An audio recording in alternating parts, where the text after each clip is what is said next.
खबर अगली छत्तीसगढ़ से, जहां राज्यपाल अनुसुईया उइके जी की पारी खत्म हो गई है। उन्हें मणिपुर का राज्यपाल बनाया गया है और इस मौके पर एक खास मुलाकात हुई है। देखिए तस्वीरों में आप सीएम भूपेश बघेल और राज्यपाल अनुसुईया उइके को देख सकते हैं। मौका राज्यपाल को विदाई देने का था। दरअसल केंद्र सरकार ने रविवार को देश के 13 राज्यों के राज्यपाल और उपराज्यपाल पदों में फेरबदल किए। छत्तीसगढ़ की राज्यपाल अनुसुईया उइके को अब मणिपुर का राज्यपाल बना दिया गया है और उनकी जगह आंध्र प्रदेश से हटाकर विश्व भूषण हरिचंदन को छत्तीसगढ़ का राज्यपाल बनाया गया है। सार्वजनिक रूप से सरकार की तारीफ की, बहुत सारे अनुभव हैं उनके साथ और हर कार्यक्रम में हम लोग शामिल होते थे। ये मैं पहले ही बोल चुका हूँ कि मैं उसका बड़ा सम्मान करता हूँ, व्यक्तिगत रूप से बहुत भली महिला है। बात राज्यपालों की फेरबदल की हो रही है तो जान लेना जरूरी है कि रमेश बैस को झारखंड से हटाकर अब महाराष्ट्र का राज्यपाल बनाया है। बैस को सीएम भूपेश बघेल ने खास तरीके से ट्वीट कर बधाई दी। सीएम भूपेश बघेल ने ट्वीट किया कि हमार छत्तीसगढ़िया माटी पुत्र रमेश बैस जिला महाराष्ट्र के राज्यपाल बने के गाड़ा गाड़ा बधाई। आपके लगातार आगे बढ़े के कामना है।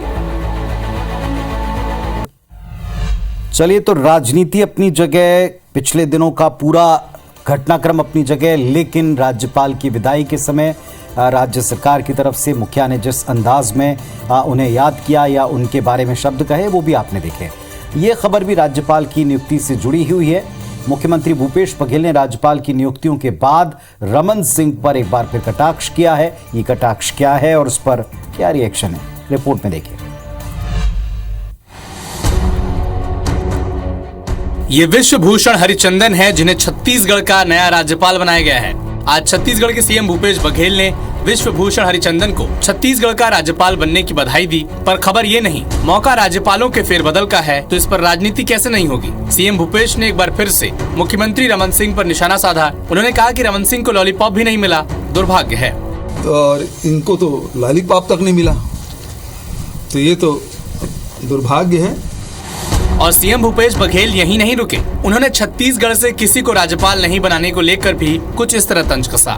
एक तो कुछ चेहरा घोषित नहीं कर रहे हैं, दूसरी तरफ राज्यपाल बना भी नहीं भेज रहे हैं और रमेश बैस जी को प्रमोशन मिल गया झारखंड से सीधा महाराष्ट्र। वैसे किसी भी सरकार के कार्यकाल में ऐसा नहीं हुआ है कि जब राज्यपाल की नियुक्तियों पर सवाल न खड़े हुए हों। तो राजनीतिक तौर के ऊपर कटाक्ष होना कोई नई बात नहीं है, लेकिन जिस अंदाज में और जिस वक्त के ऊपर कटाक्ष किया गया है उसके बड़े असर हो सकते हैं। राज्यपाल उइके के कार्यकाल, अब फेरबदल और अब इसके बाद इस पर होने वाले राजनीतिक छींटाकशी से जुड़ी आपने खबरें देखी। राजनीति पर जमकर चर्चाएं भी हो रही हैं। आज हम इसी बहाने राज्यपाल की पद और उसके विवादों को भी जरा डिकोड करते हैं, थोड़ा समझते हैं। हमारा देश संविधान से चलता है, हम सबको पता है, और भारतीय संविधान में उल्लेखित राज्यपाल का पद व्यवस्था कनाडा देश से ली गई है। अनुच्छेद 153 के मुताबिक देश में प्रत्येक राज्य के एक राज्यपाल होते हैं। साथ ही एक व्यक्ति 2 या 2 से अधिक राज्यों के राज्यपाल के तौर पर नियुक्त किए जा सकते हैं। साल 2016 में उच्चतम न्यायालय के फैसले के मुताबिक राज्यपाल के विवेक के प्रयोग से संबंधित अनुच्छेद 163 सीमित है और उसके द्वारा की जाने वाली कार्यवाही मनमानी या काल्पनिक नहीं होनी चाहिए। अपनी कार्रवाई के लिए राज्यपाल के पास एक तर्क होना चाहिए और ये सद्भावना के साथ की जानी चाहिए। देश में राज्यपाल के पद की अपनी गरिमा है, लेकिन इसके दुरुपयोग के कई उदाहरण भी मिले हैं। आमतौर पर यह माना जाता है कि चूंकि राज्यपाल की नियुक्ति केंद्र सरकार करती है, इसीलिए वो राज्य में केंद्र के निर्देशों पर कार्य करते हैं। और यदि केंद्र और राज्य में एक ही दल की सरकार नहीं है, जैसे मौजूदा छत्तीसगढ़ में, तो राज्य की कार्यप्रणाली या राज्यपाल को लेकर कुछ समस्याएं दिखती हैं। राजस्थान, महाराष्ट्र, राज्यपालों के फैसलों पर विवाद हम देख चुके हैं, देश देख चुका है।